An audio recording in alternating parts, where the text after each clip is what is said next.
Hey there, and welcome back to my kitchen.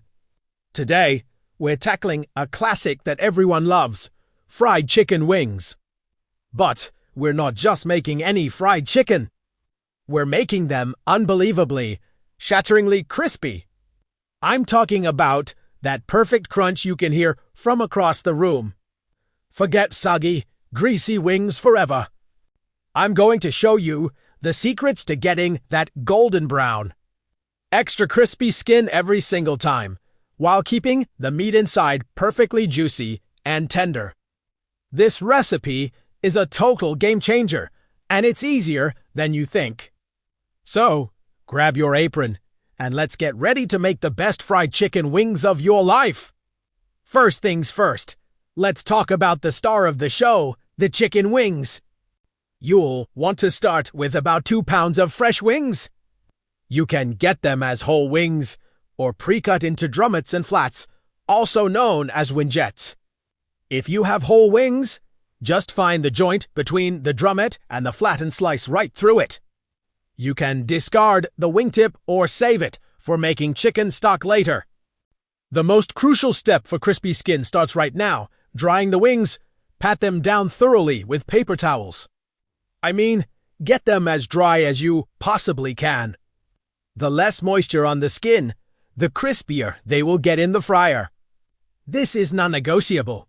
Once your wings are bone dry, place them in a large bowl. Now, for our simple but powerful seasoning. We're keeping it classic to let that crispy chicken flavor shine. Sprinkle them generously with salt, black pepper, garlic poudre, and a little paprika for color and a hint of smokiness. Don't be shy with the seasoning. Use your hands to toss the wings and make sure every single piece is evenly coated. You want flavor in every bite, not just on the outside. Let these seasoned wings sit for about 15 to 20 minutes at room temperature. This little rest helps the salt penetrate the meat and draw out even more moisture, which is exactly what we want. Now, for the secret to that extra crispy coating. Forget complicated wet batters. We're using a simple dry dredge. In a separate shallow dish or a large zip-top bag, we're going to combine 1.5 cups of all-purpose flour. Half a cup of cornstarch. This is key for crispiness, and then we echo the seasonings we used on the chicken. Add another teaspoon each of salt, pepper, garlic powder, and paprika to the flour mixture. Whisk it all together until it's completely combined. This 2-step seasoning process, once on the chicken and once in the flour, builds incredible layers of flavor. It's time to get our wings coated. Take your seasoned wings and, working in batches, toss them in the flour mixture. If you're using a bag, just drop a few in, seal it, and shake, shake, shake. If you're using a dish, press each wing firmly into the flour, flip it over, and press again. You want a nice, even but not overly thick coating. Once coated, place the wings on a wire rack.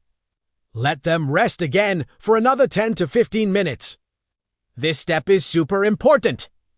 It allows the flour coating to hydrate and adhere to the chicken skin, which means the coating will stay on in the fryer instead of falling off. While the wings are resting, let's get our oil ready. You'll want to use a neutral oil with a high smoke point, like canola, vegetable, or peanut oil. Pour about 2 to 3 inches of oil into a heavy-bottomed pot or a deep skillet. Heat the oil over medium-high heat until it reaches 350 degrees Fahrenheit or 175 degrees Celsius. Using a thermometer is the best way to guarantee success. If the oil is too hot, the outside will burn before the inside is cooked.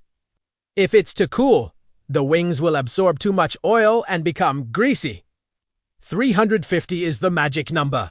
All right, our oil is hot and our wings are ready. It's time to fry. Carefully place the wings into the hot oil, one by one. Do not overcrowd the pot. This is a major rule of frying. Overcrowding will drop the oil temperature drastically, leading to soggy wings. Fry in batches of 5 or 6 wings at a time, depending on the size of your pot. Let them fry for about 6 to 8 minutes on the first side, until they're a light golden brown. You'll see them bubbling away beautifully. Try not to move them around too much at first, to allow the crust to set. After 6 to 8 minutes, use tongs to carefully flip the wings over.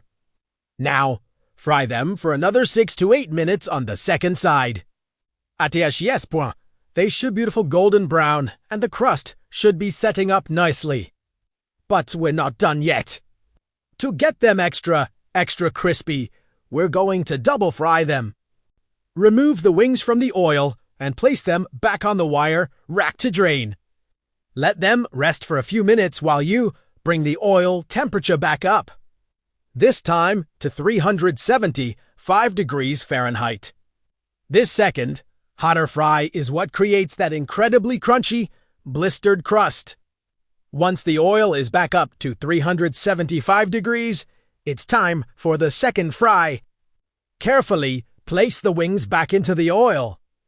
This fry will be much quicker, only about 2 to 3 minutes.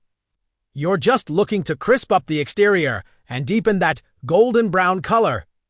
You will literally see the skin blistering and getting insanely crispy. Keep a close eye on them as they can go from perfect to burnt very quickly at this higher temperature. Once they look and sound incredibly crispy, remove them from the oil and let them drain on the wire rack one last time. Immediately sprinkle them with a tiny bit of extra salt while they're still hot, and there you have it. The most perfect, extra crispy fried chicken wings you will ever make. Just listen to that crunch. The skin is so crispy and flavorful, and the meat inside is full off the bone, tender and juicy. These are incredible on their own, but you can also toss them in your favorite sauce, like buffalo or a sweet and spicy gochujang glaze. Serve them up hot with some ranch or blue cheese dressing and some celery sticks for the full experience. I promise you, once you try this double fry method, you'll never make wings any other way. Thanks so much for cooking with me today.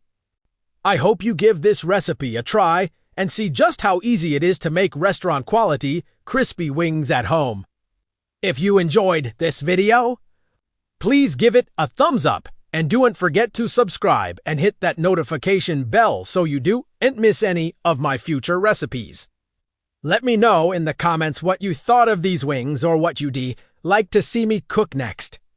Happy cooking, and I'll see you in the next video.